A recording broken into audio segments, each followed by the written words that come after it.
Monday night there. The track just seems like it has so many different lines. Is it like Eldora, like Adam says, from a driver's perspective? Um, I don't think so. Just the fact that Eldora, I feel you're pretty much either running the complete inside or the complete outside there. Like you're driving in turn one, and I was banking it off the cushion and then diving down to the bottom of turn two and getting that drive down the back straightaway. Like you can watch people drive down the back straightaway against people against the top, and then you get the doors blown off them by people catching the grip right against the inside wall, which I haven't really done anywhere else. Like I went through a stack of tear-offs in Saturday Night Speed Main just because people were running like right in the mud. Like I had never experienced that before along the inside wall. And then just 3 and 4, yeah, like we wore out the bottom in the first 5 or 10 laps of the feature there on Monday night, and then it transitioned to the top, and you had to be up on it, like right against the cushion, just going all the way around, like wide open in the corner. And then I'm going to turn 1 and 2, just killing the brake pads because I was using so much brake, trying to get the thing load down to hit the bottom. And there had to be a hole right in the middle of 1 and 2, which threw another wrench in the thing. So it was just constantly changing. Like you had to be always watching what the different groups were doing and watching where the shining was starting. So yeah. DJ, you ran 2 out of the 3 A mains this week, which was excellent. Came close to getting into to all 3. How much more can you learn running those A mains by the time you get to say lap 20, 25 that is different from what you run in qualifying the heat races? Well, just really we hadn't experienced those track conditions yet, so the pace of the races have slowed down a lot, which I think that's more where our local guys come in more just because it has slipped off a little bit more. Like when it's qualifying time, we haven't really found a good qualifying package yet because I don't know what guys are doing down here to go so much faster in qualifying because we all got the same stuff. At least I think we do. So like they're 2-3 tenths faster in qualifying, and I feel like I'm driving the wheels off the thing. My hands are hardly moving. It's just when it's that fast, it feels easy almost. But that's why I don't understand what they're doing. And by feature time, like we're swapping slide jobs with full-time outlaw guys and high limit guys. So we're obviously right there at that time of the night. So it's just going to be a big learning curve to get the rest of the night dialed in. It's funny to hear you say that because most drivers would. It's the other way for them, where they can figure it out, but they can't hang on at the end of the night when it counts. DJ, what's your plans for the rest of Florida? There's choices. You could be 360 racing, you could be 410 racing. You've got access to both. Where are you going to be for the next couple of weeks? We spent the day today getting the 410 out and swapped everything over. We are fortunate enough to have a 410 car, so we got it out from the top of the trailer, got it ready to go for tomorrow's Outlaw show at Volusia, and we're going to see what happens after that. So maybe if it goes well, we'll stay at Volusia. If it doesn't, then we'll pack up and head south to Hendry County and give that our best effort. And we're going to give our best foot forward no matter what we do. But as of right now, we're just going to run Wednesday and have a team meeting after that and decide what happens.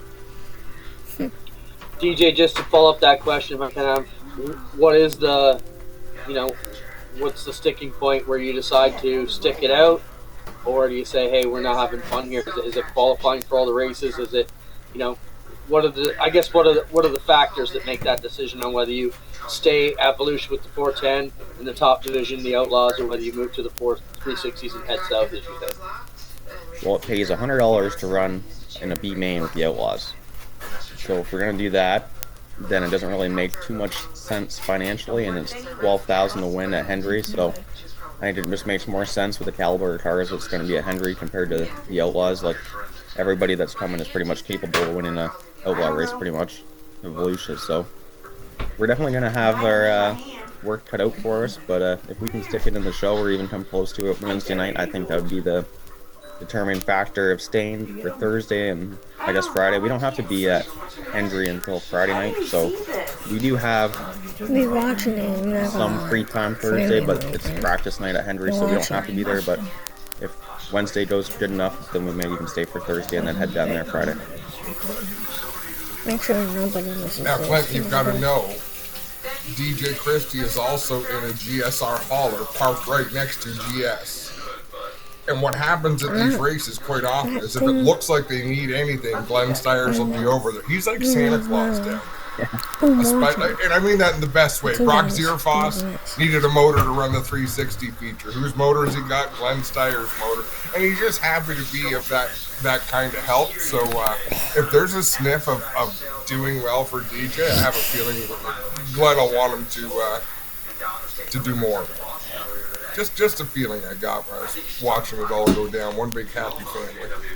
Yeah, Glenn definitely does a lot for our program, and like you said, I'm sure if we needed anything, you'd be the first one over to say what do you need, and take whatever you want. Right on, DJ. Well, good luck for the rest of the week. We'll be checking it out. Go ahead, Adam. One more quick story. DJ, talk about having to evict someone from your hauler. I think, was it the first night down there? You might have to refresh my memory on this one. Someone hung their suit up in the wrong place and sat down to get comfortable. Didn't notice bright yellow wings hanging from the ceiling. Yeah, Glenn walked in. He was just showing up to the racetrack and walked in our hauler. Usually we have our own, but this weekend we have the big GSR one. So Glenn walked in and set all of his stuff down, and he walked up and said, I think you might be in the wrong hauler. And Glenn looked up and around and said, yeah, I should have known by the bright yellow wings in here. So he walked one more hauler over, and he was in the right spot. Right on. There he is. Yeah, here's a little funny story for you. DJ, have fun this week, man. You did a great job last night. It was fun to watch. Yeah, it was a lot of fun to race. Like, just swapping slide jobs back and forth with guys like that. We don't really have... We do, but it's not... Washington, I feel like it's usually... has it set grooves. Like, you're either running the top or running the bottom, or when it gets really slick, you're running through the middle. But here it was just constantly changing so fast, nothing like we've ever had before. So Danny Sams and I went back and forth a few times, and me and Whit Gastineau went back and forth. It was just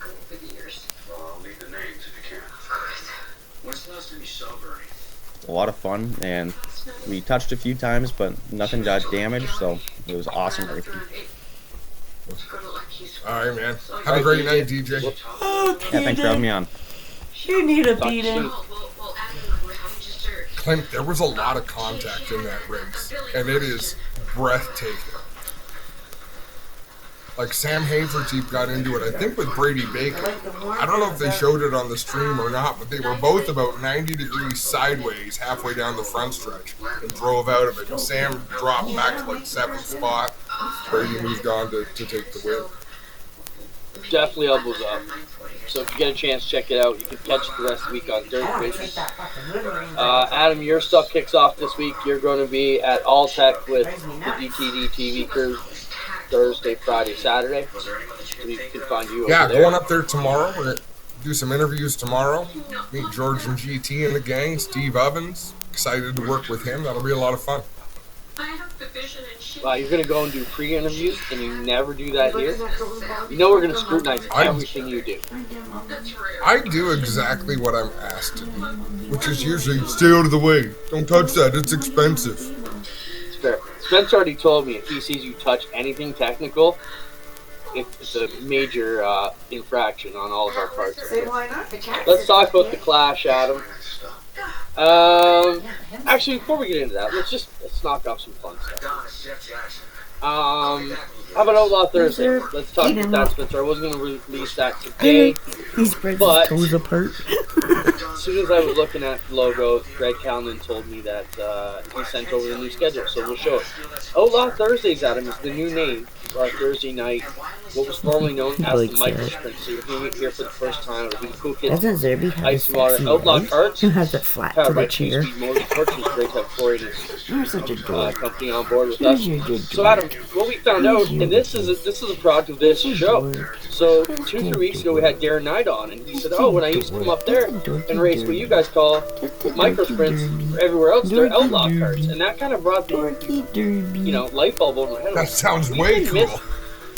No, it's not even that. We've been misnaming these cars forever. Now look at a kid like Kane McAllister who goes down to Millbridge now, and they said, "What do you race in Canada?" And he says, "Microsprints," where they're thinking it's like a 600cc thing.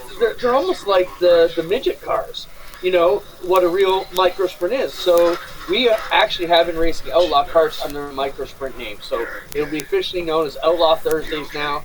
5 divisions of karting, with the Outlaw carts being the wing carts. So excited to bring that out, and it's just the right time to correct it. Show the schedule of Ken Spencer. Once again, all these races will be live on Thursday nights on GeForce TV here with McLean and Jack calling all the action. Look at all those great supporters on the right that have come on board. This program continues to grow, and we're looking to keep putting the Stars of Tomorrow out there today. So check it out. If when you hear Outlaw Carts or Outlaw Thursdays, it's the former Microsport program out of Schweik, and now we know as the Outlaw Carts or Outlaw Thursdays. Bit of fun there. It's just time to change it. As we're doing the schedules and everything, and I start talking to the team, I'm like, man, maybe we pull the Band-Aid off right now because it's been wrong all these years. So thanks, Darren Nida. So the show does produce some good thoughts anyways. And I started, and if you, all you have to do is Google a micro sprint and then Google an Outlaw cart, and we've clearly been racing Outlaw carts, not micro sprints. Illegal waffles. Let's look at this, Spencer. So some of this got shared on one of the dirt racing sites, I think it was. A family said that the feds got called on for their raffle. Adam Family Motorsports reported to the feds. It's honestly unbelievable how far some people go. The small family-owned team is just trying to fund the racing operation. Yeah. Some help to get a really good car. Let's do that with your other hand. Anyways, goes on to show. No, show do it with that one. There, Spencer, the close-up. Stop. What'd you do to it? Media. Nothing. It said does it hurt? The waffle had to come to an end. We got tipped off. We were reported to the government entities. I want to make sure you're okay, Keaton. Selling at an amazing price. Let's see. Wants to make an offer. Shoot me a DM. Adam, thoughts on this? I think it's crazy. This is the first racer to come out and say we've had our wrist slapped for this. This has been highly illegal, even here in Canada. It started to become an epidemic around here during the COVID times, and I've been the one against it in the back door saying someone's going to get their ass slapped for this big time around here. You can take that off there, Spencer. Thanks. But I think, you know, why is it called a waffle? Yeah. You can't just because it's a raffle. It's a raffle, but raffle tips off the. I almost did it. The raffle tips off the friggin' law that people are doing something illegal. So they named it after a delicious Belgian breakfast treat. You idiots! Not the people that got caught. Just the world getting upset that it got shut down. As you said, I'm surprised it didn't get shut down long ago. I have nothing against the people doing it. But it's the same reason. Yeah, they want their tax. Get that. Okay, so that's cash grab. But it's just bubbling when it has to be run properly and fairly, and when you get people contributing money for a proper draw, there's no license, there's no credibility. And Adam, I can probably list off 5 race teams that have had raffles that I know about that were left with a massive cloud of scandal when it was over because it just smelled like. I said I want some. Depends if you help me. Yeah. You know, right? It's hard to believe the word we would use is integrity, but these waffles lack any integrity or oversight. So we maybe should explain it for some of you who don't know. So let's dumb it down. I have a race car I want $15,000 for, right? So I say, hey everybody, I'm going to have a raffle. I'm going to throw everybody who buys a ball gets a number. So you pick the number you want from 1 to 150. So I sell 100 spots. They all each transfer my account. All of a sudden my race car is sold. I get my 15 grand, and somebody gets a race car for $100. Great concept. It's beautiful. Beautiful. And each ball is $100. I put my money into a couple that I thought were legit. Hey, some of you in a mini stock for $50. Hey, if I could win it, Gary could go back mini stock racing like did in 7 and make it and have fun, whatever, you know. Or there was a somebody here in Niagara was doing a go-kart package and it had everything: spare body, spare chassis, spare engines. I'm like, hey, for $50, I'll give it a shot. But you know, so let's put this. Let's get back to the story. So a $15,000 race car, everybody can see 150 names there. Connor Ross just happens to buy a $100 ticket. Wink, wink. And Connor Ross is the one who luckily wins that. Now, you know, I get my money back. Connor does or doesn't get a race car. It all works out. You know what I mean? It's just, they're shady as shit if the wrong people get their hands on it. So, you know what blows my mind, Clinton? When I see track workers and announcers buy 50-50 tickets. You've never seen me do it. Not when I'm working there, ever. Right. If I'm working there, the last thing, can you imagine? That would be just my luck. I'd win the night. It's $10,000. Like, how awful would that look? Trust me, and if there's going to be any favoritism, you throw Adam Ross's tickets in the garbage. When it was researched on what would happen if a raffle got going, it's like they'll come, they confiscate what got raffled, they take back the money. It's not a great thing. It's one of those innocent things, like if you catch a northern pike out of season and they take your boat, your truck, and your trailer and everything. It's like it was just a fish. I wonder if someone like Brian's auction could run a legitimate, like, because there is some oversight, but even still, that would be tough. Well, you can run an auction now. That's another thing. What kind of license do you need to have an auction now? Now, could I host an auction on my Facebook page? That's another good question. It's interesting stuff, and I feel bad. I feel bad for the people who it didn't work out for, because there was thousands of people who came before them that it did work out for, but it was just bound to go bad. APC Flammy. I don't know if I shared that picture with you, Spencer. It was the deal between APC and Flamborough getting together. Adam, what do you think about this? I thought it was great. If the driver can win both championships, they will get a $5,000 bonus, which was kind of neat. Adam, read this one for us. Yeah, big news for 2026 Pro Late Model teams. Flamborough Speedway is proud to partner with the APC United Late Model Series to turn up the heat for the 2026 season. Chasing 2 championships just got even sweeter. Any driver who captures both the Flamborough Grisdale Showdown Series Championship and the APC United Late Model Series Championship will earn an extra $5,000 bonus. And it goes on to thank all the sponsors. Both of those championships already pay very good money on their own. So, very cool for Adam Lockwood and Luke Ramsey and all the people involved with that, John Casale. Flamborough feels like they're going in the right direction this year. I was talking to Kenny Wallace at the racetrack today, Clint, and the topic of Flamborough Speedway came up. He says, that place is tight. Like, yeah, it's pretty skinny, but good races. Obviously, with this program, there'll be no conflicts, which is great. And, hopefully some more of these guys spread around and make it work. So that's always good to see. Before we get into, I guess Andy J is blowing us off, but he must not be around or not. Well, keep in mind, Andy J's got a lot of work on the go. Yeah, I don't hold it against him. Just doesn't feel like we're going to see him. So we'll hold his videos in case we do get him. But we'll talk about his stuff, the Indoor Championship Series there a little bit. The tees, let's look at that, Adam. So Spencer, show me the one first off where the car's covered. I'm so sick of this, Adam. Maybe I'm just old and crusty. Thank you, everybody, for the birthday wishes today, by the way, as I get another year older and older crusty today. Really? I was trying to let those birthday messages kind of pass. You'd think that, Adam, what a dick. He's not even going to mention my birthday. But I didn't want it to look like I saw the message and then.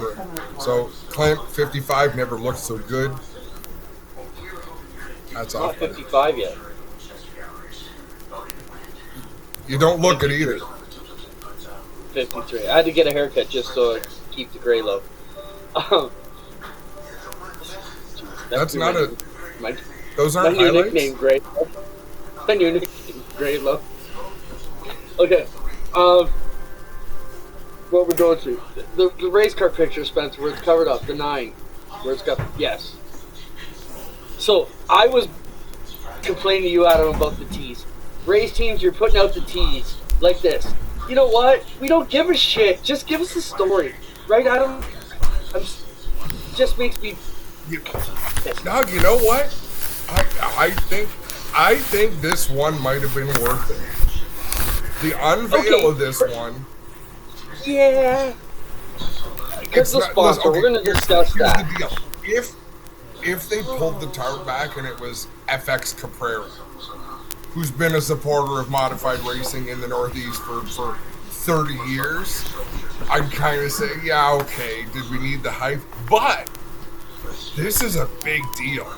And this might grow to be a big slap right in the knuckers of dirt cars.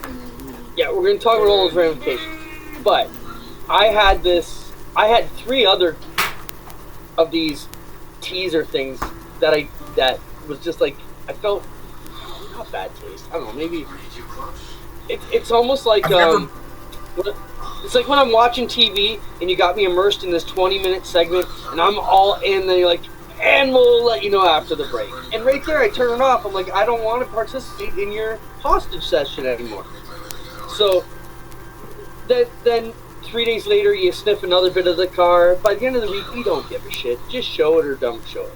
Okay? So let's move on. Do you have anything to talk about that? Back me up on this tease thing a little bit, or at least slap me in the face. Give me one. Listen, I've never been to a peep show. Those things were before my time. Might be in your wheelhouse. Like, I don't know. I've never been as old. Like, I don't. But that's what comes to mind, right? When you, are we going to show the unveiling or no? Yeah. Because that's a whole other topic. It was just, I put that up there to show the tease. Just Matt got thought of. Get out So from underneath. let's take it off, Spencer. Wow. Now, But they would be teasing. They would be teasing even if it was the old sponsors. That's what I'm saying. I don't know if they would. Yeah. I don't know. I've never seen them do that before. So I kind of like it. But had I not known what the sponsor is, I might be chirping him right now. Oh, frick, friend! Come on! Surprise birthday party. Now there's no tease at all. Alright, throw it up there. Yeah, we'll get to New Smyrna next. So the IHRA jumps on here. Now Matt has been arguably the poster boy for Super Dirt Car Series and the Short Track Super Dirt Series, which are 2 rival promoting, sanctioning bodies in the dirt world. And now IHRA has jumped out of the hot rod drag racing into oval track. Does this signal a future involvement in dirt track racing? Are they looking at dirt tracks to buy after all these ovals they bought out? Fran, I'm joking. But, right? They're going to get their money's worth out of this promotion. They've already got a lot of money's worth. Are they coming? Did Brett Deo sell out? Did Dirt Cars sell out? I don't even look at it that. I look at it if you're IHRA and you want to get your logo in front of race fans by sponsoring with Matt Shepard, who gets you views on all over Flow through the Short Track Super Series and all over Dirt Vision through the Super Dirt Car Series. That's a great buy for that marketing department if you're looking to get your name in front of a lot of dirt racers. And this is definitely an eyebrow raiser, because why are they investing in dirt racing if they weren't going that route at all? So, because let's face it, sorry, just cutting you off there, but let's face it, classic dirt fans aren't going to give a shit about what short track they bought in Ohio, pavement track. So you're not going to convert. There's got to be a seed. I'm so glad you asked. Connor and I had the opportunity to chat with Brian Carter for about 15 minutes. What's his title? The COO, CEO, whatever he is of World Racing. And you'll be interested to know, we talked about streaming and the notion of pay-per-view streaming, or the type of payment you do with Flow Racing and Dirt Vision, where you buy a whole year, or with what we do at GeForce TV, and present the product and sell advertising in the background. And Brian basically said, because look at what he oversees: the World of Outlaw Sprint Cars, World of Outlaw Late Model, Super Dirt Car Series, places like Millbridge, places like that midget series, Volusia Speedway Park, which is the Dirt Car National Series. So it doesn't matter to him which one people gravitate to, as long as they find a home for the fans they put into the top of their funnel, right, with your Dirt Vision. So once you're in, you can see any of those various products. He says, my job is to make sure there are still fresh, customers being brought to the funnel, because we did talk about the World of Outlaws being the peak of the sport, right? You do have an advantage when you've got the biggest name in the sport. But to hear him talk about that, and we were kind of held captive because we were trying to cross the racetrack to have this chat, it was fascinating. If World Racing Group, and World Racing Group is very intelligent, they've got a lot of good people that work for them, they will play this off in a PR way and take every advantage they can, Clint, because there's a lot of people associated with IHRA, drag racing, and now stock car racing that don't know shit all about an OG-style dirt modifier. So who's fooling who? Is IHRA getting great publicity, or is World Racing Group getting a whole bunch that they never saw coming that might drop into the top of their funnel and find a home with one of their many different pieces of entertainment? It's a great lesson for all of us here in racing, because that's one thing I learned in my last employer before I went full-time to Speedway. It's got to be a win-win. It's got to be win for the customers, it's got to be win for us. So that's a good win-win for everybody, you know, and you're selling these advantages from every side, and when there's no negative, it's hard for the check writers to say no to the deal. So, no, it's definitely an interesting topic. Hey, nobody shakes up shit more than Matt Shepard when the time is right, and this was an atomic bomb being dropped silently. Silent but violent, baby. Yeah. That's what that was today, right? It's fascinating, and I'll have a chance to see Matt tomorrow. So whether it's on the air or off the air, you know I'm going to ask the question. So that's pretty exciting. Alvers, why do you ask us about covering the World Series of Short Track Racing when you are already going to know more about it than we do, whether we cover it or not?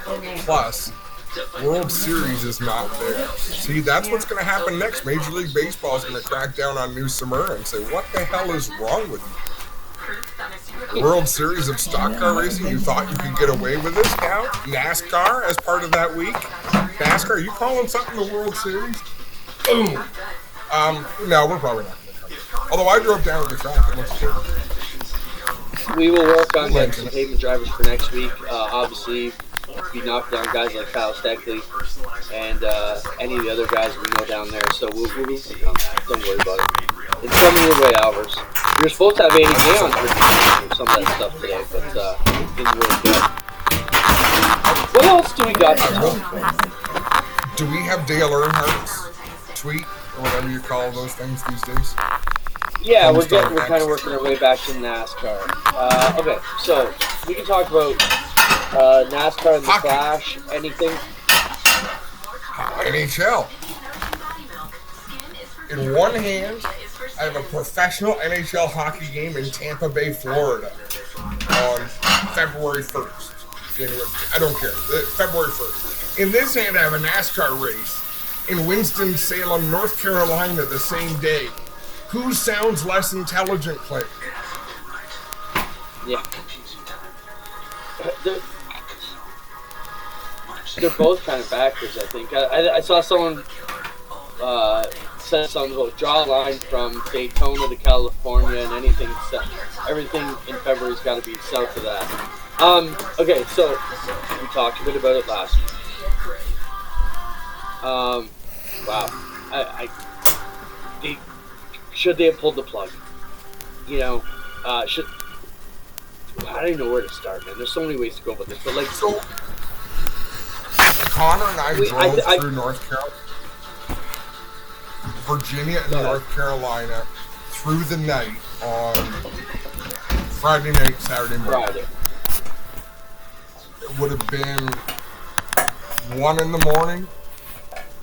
that we came through that area. It was sketchy. And we knew it. That's why we were driving straight through. But all the way through the Carolinas was snowy. Like to the point where North Carolina in a lot of places got a foot of snow. Shut it down.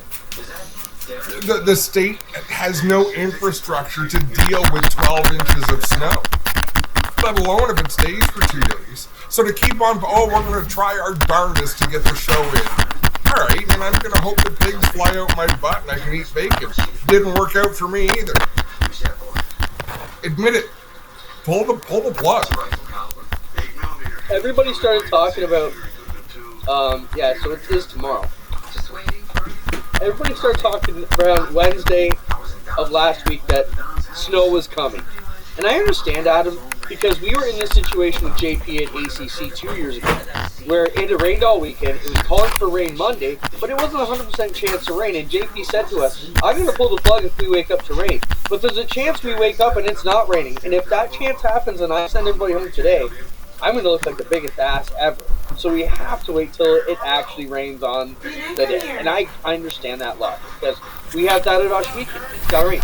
But now, Adam, so once the snow started coming on Friday, that's when you pull the chute and say, okay, it's over. Not trying to say, okay, we're going to push to Monday, now we're going to push to Wednesday.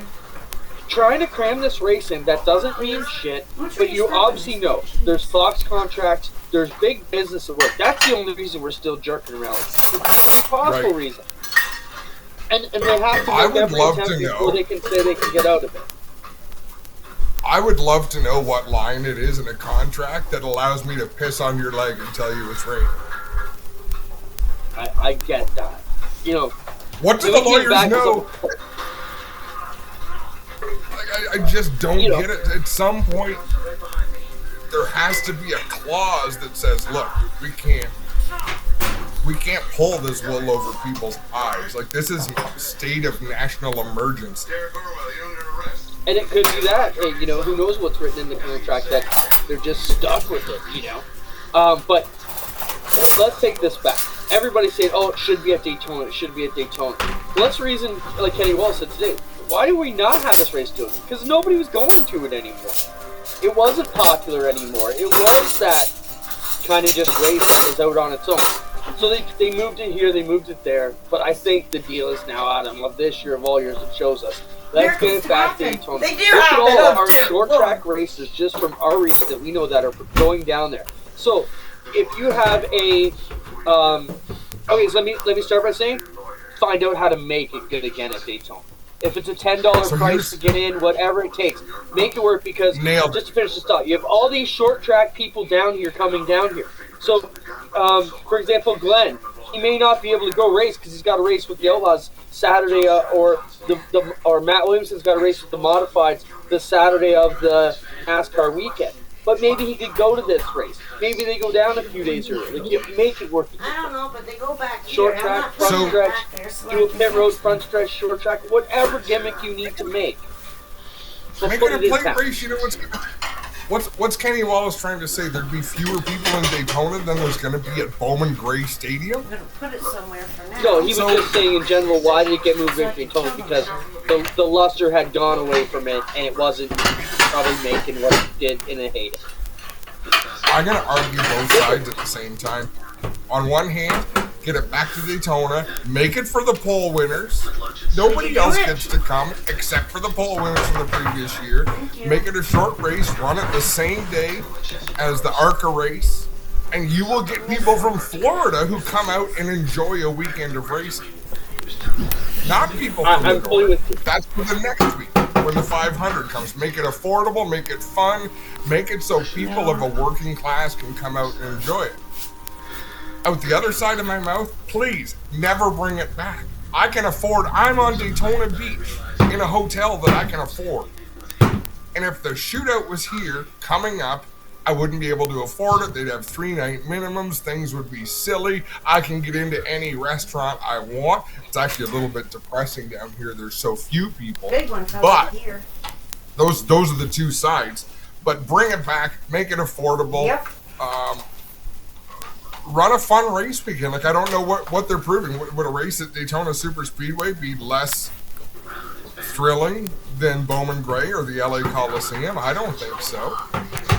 No, but maybe if you took it back to the pure, you only got 20 cars at a giant track like that. Is that worth it for people to come to? Hey, you know, we did the backstretch thing at Daytona. Take it to New Smyrna. Take it to, there's options. But anyways, hell, even if you have to, take it to Miami. At least it'll be warm. But I think Daytona's the way. You got to figure out how to make it work in Daytona, like you said. I and guess. Get back to basics. What happens with a race car? And what do we do with the race? What does a race team do when they put all these adjustments in and they're out to lunch? Like Glenn says interview, you're like Bambi out there. You don't know where you're going. You go back to basics. You reset the clock back to the original notes. I don't hate on NASCAR. I love NASCAR. But I hate on the notion that I feel like sometimes we, the fans, are treated as stupid and dispensable. You want to talk about race from West Coast to East Coast and tell me it's putting shit together. Why aren't we putting this thing on the Rolex weekend on the road course somehow? And tying all those fans and getting them interested in these badass cars that race at this place, same track days. There's lots of options there, but we could be hammering that out. There are some great ideas there, and I think there's changes coming, because changes have to come. And NASCAR is realizing, do we want to use this opportunity to talk about them pissing off Matt Kenseth? No. The last true NASCAR Cup Series champion. Yeah, the roar before the roar before the 24, the week before. Perfect chance to have short endurance race and a NASCAR race right there too. Yeah, all right. Let's jump into. We got some pictures to look at. We got some videos to look at. You can roll the Matt Kenseth in there. I'll just speed up Spence. Did you take any of that personally? What are you doing? There was a couple things I took personal. But most of it I didn't. It's supposed to be one of the things you learn right away is to not take anything personal, but that's easier said than done. So, I'd say there were some comments Brian France made to me that I took very personal, really, and still have them, still feel that way about it. So, right after that. But other than that, I don't. And what they're talking about was Matt Kenseth won the championship in the least entertaining way possible. He was Mr. Consistency. He locked it up early. And he just had a hell of a year. Like, you don't bobble when other people do bobble. They had to shorten the championship to allow other people to be in the same league, basically. Not the Kenseth, it just had when everything goes your way, it went his way.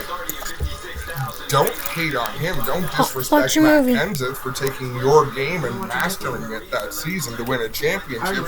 After he won that championship in less than blockbuster out of the turn 4 fashion, they changed the rules so much that the champion just wasn't for what we all grew up on and what we all know to be a champion, which is February to the end. You don't get in a ski accident, break your leg, and come back and win. You don't bust your foot at Daytona, miss 10 races, get a special provision to go and race for a title. No, you run the whole damn thing. When you're busted up, you start the race, even if you have to get out and put a relief driver in. You've got to take the green flag. That is a freaking NASCAR champion. I was gonna say you tape your eyelids open like Ricky Rudd. You don't. There wasn't much in it. I can see why there was some panic when it all came about. Okay, so Kenseth has this great year, and we have all our big stuff to Daytona 500 with 3 races left to go. Nobody gives a shit about the championship because it's done and gone. And at that point, they're like, okay, we got to fix something here. But it's weeks too far. Everybody feels that now. That just strikes me as so vague. What are you upset about? You standing next to a trophy with the driver and people won't be cheering with surprise because they already knew about it 2 weeks before? Like, suck it up. I don't disagree. Hey, this sport got huge on that system. So, maybe it's time to react. Phil says no room with Rolex. Well, there's room in our dreams, so we can still dream about it, Phil. There's room. Move the Ferris wheel. Not everyone gets a pretty inside parking spot. I'm Phil, trying to get a Ferris wheel at our camping events. I've talked to Hunsinger about it. I'm like, dang it. Find out what we can do to get a big Ferris wheel beside Glenn's house for the Outlaw shows. look awesome at night. That's purely for vain reasons. All right. What else we got, Spencer? Show us some fun stuff. Anything. Ladies' choice. R12 Ryan Powers trying to get it right. Oh, okay, contact. Powers and Hauser. This is the one that never Powers ends. up against the outside wall. Just got collected. Oh, my goodness. Oh, and hit again. Oh! Is that Ozzy announcing? No, I don't think so. That's pretty wild, though. Alright, what else you got? This one when he flips over top. Yeah. Show me something else, Spence. This is what they're going to end up doing in Bowman Gray. You know what makes me happy about that? What? That's not AI. No, are you driving or are you skiing? If we're a team there. I'm driving, but I am so done with AI generated. Oh, look, I went out and practiced at Bowman Gray. And they show them driving around in the snow. Makes you want to claw my eyes out. That was AI though, wasn't it? Yes. No, that one was real, what we just showed. What Abs talked about was AI. Yeah, one-way radios do Spence, prevent you gotta crashes. keep up over there. Alright, go, Spence. Show him. Oh, this is a sad deal. Felix Watt, who is one of the most up-and-coming modified pilots out of Quebec. Great status. They announced the headquarters of Family Business in the race garage was burned to the ground last night. Family friend was unfortunately inside and found dead. Unfortunately, I have to cancel my trip to Florida. Thank you for your support. It's a really big challenge for our family and the race team. We have special thoughts with our friends and family. I will not be replying to messages at this time. Thank you for your understanding. Show the pictures on devastating fire at the Phoenix Watt shop. Obviously horrible when anything like this goes on, but Felix really got a great career ahead of him, and man, look at that, just total devastation. So our heart goes out to the Watt family, and yeah, craziness. All right, show us something different, Spence. Oh, more bad news. Not quite that bad though. Maryville had some stuff stolen early this morning. Today, Maryville Speedway was a victim of theft. They're asking for community assistance and identifying 3 suspects involved. They stole an Arctic Cat and a Chevy Avalanche. Security footage shows them operating truck. Stolen Spencer. $5,000 reward if you know where the Avalanche or Don's personal side-by-side are. Show the slipper, Spencer. They left one dirty slipper. So if this is your slipper, they're going to find you. If anyone recognizes a friend's missing slipper or dad that no longer has these slippers, you got them for Christmas. It's an easy $5,000. You can send your dad on vacation. Having a bit of humor with it, at least. Wow. Yeah, that's Hope sad. that was sucks. But they did have some video footage, so hopefully they can track that down. All right, Spencer. Hopefully something happens.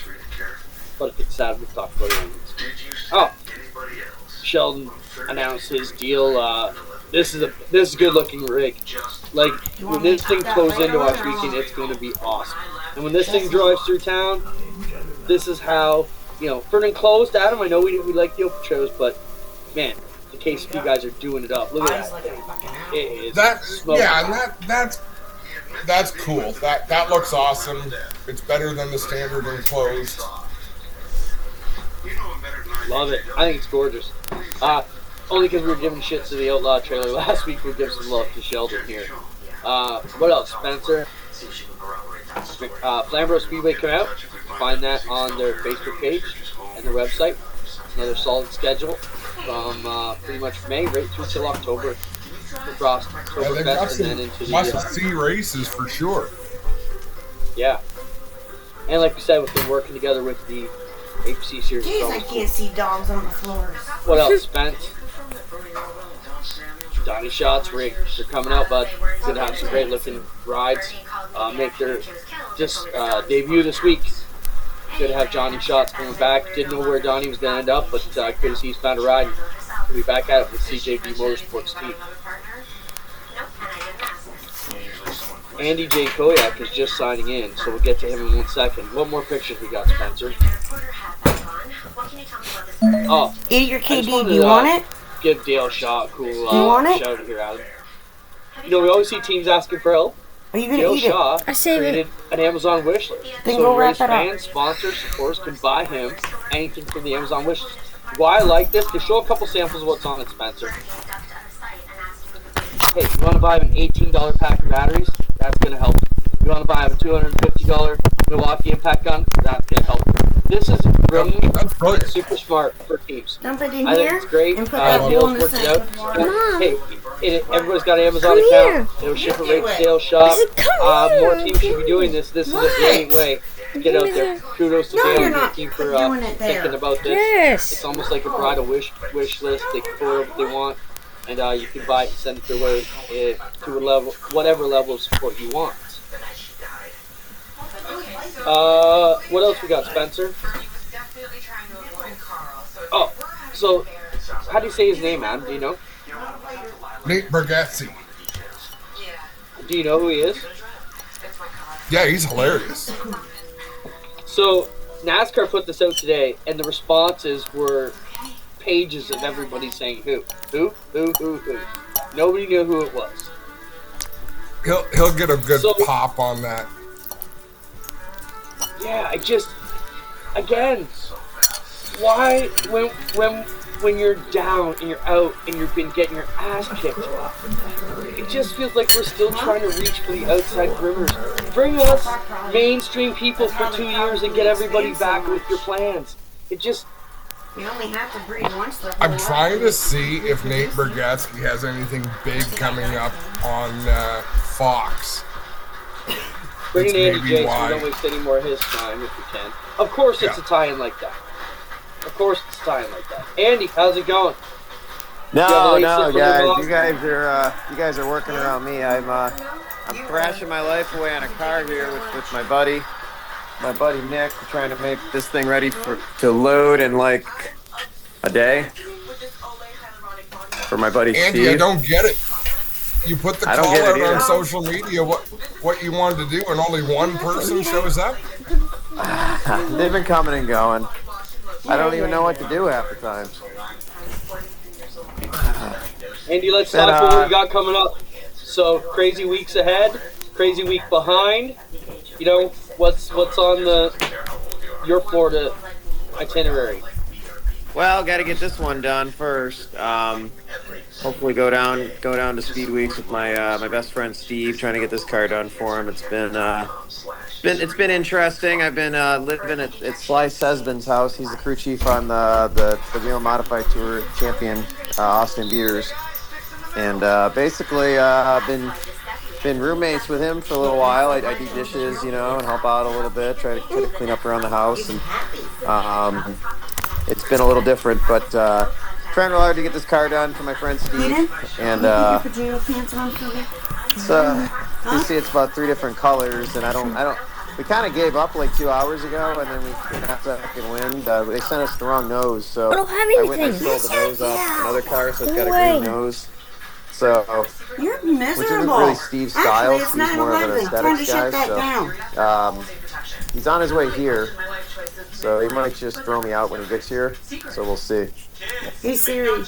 But other than that, Cancel obviously all we got my our big ARCA race coming up with the Class Motorsports 71, and Thank you. we're gonna be rocking and rolling with that. So we'll be busy. Let's talk about indoor racing, Andy. That clip is going to be replayed. Well, many clips of that incident are going to be replayed for years to come. Yeah, I'd rather play clips of me winning, but that didn't work out this year for some reason. Couldn't make it happen, and the one night that we could, we kind of got cheated Do you there. need So CPR? we got temper tantrumed out of a win there with 5 to go, and then Saturday won the pole, and it was going good. Got out there in the heat race after the Fan Fest, and the track was like just ice cold. And I had this setup I was working on with the car, and I'd never tried it on a slick track like that, and we just got very, very out of sorts there in a hurry and ended up in a consi, got wrecked in the consi. So then you're starting last.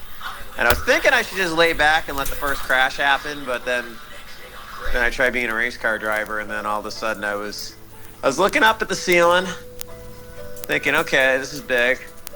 But usually, like, you know, you get airborne, you're going to come down pretty quick. Like, you're only going like 40 miles an hour. So, and it surprised me so much because it felt like as the wreck kept going, I was speeding up. You know? Like, I was looking up at the air, I mean, we just wait for the thud, and then you're like, okay. But it was like I kept speeding up. But if you really watch the replay of the wreck, it didn't contact anything crazy hard. So as soon as I landed, I figured it might be fixable. And we came in the pits and we worked on it. Yeah, here it comes. Coming in right in the corner there. This is Lainey Lick filmed this. I was doing a podcast with her about like an hour before this. She interviewed me. So yeah, here we go. Sky. And then speed up. At this part right here, I was actually in the car going, holy. I actually said it in the car as I was flipping. But yeah, I don't know. I knew it was fixable though. We went back to the pits and my crew did a great job getting me back out there. And we went back out and it was still fast. We set the 7th fastest lap of the whole race after this. And what happened was it jiggled a wire somewhere. It started missing really bad. So we had to come in and fix it and we lost a lap. So we were a lap down and I was riding around in the back and I found the guy that took me out yesterday, the night before, for no reason. So I was, you know, messing around with him a little bit, trying to make his night a little bit worse like mine was. And then we both ended up piling into a wreck. I actually flipped again. So probably serves me right for you know, stooping to their level. But it is what it is. It was a crude end to a crude season. But we definitely made the highlight reel. Yeah, Spencer, show these two pictures. This one, and there's one other picture, Adam. You got to see the second picture in this sequence. There's Andy getting some air. And this one, like, look at the wheel, and they're coming right at him. Yeah, we got him a shirt. We found him and we sent him a shirt. So the little girl right there, that's the little girl sitting there. That's Lainey Lick. That's my competitor. Competitor's daughter. They actually almost won the race. She was actually filming me before the race, and we did like a little interview, and she held the camera. Yeah, see, there you go, Lainey Lick Racing. Yeah, she didn't flinch. You got it. I mean, she stands in the pocket. You know what I mean? Yeah, no, she stands in the pocket. You know, Bruce Smith was barreling down on her, and she stood there and threw the football. So you got to give her credit. That was brave. But yeah, I don't know. It was I'd rather be winning, but it's interesting. No, I get it. I guess.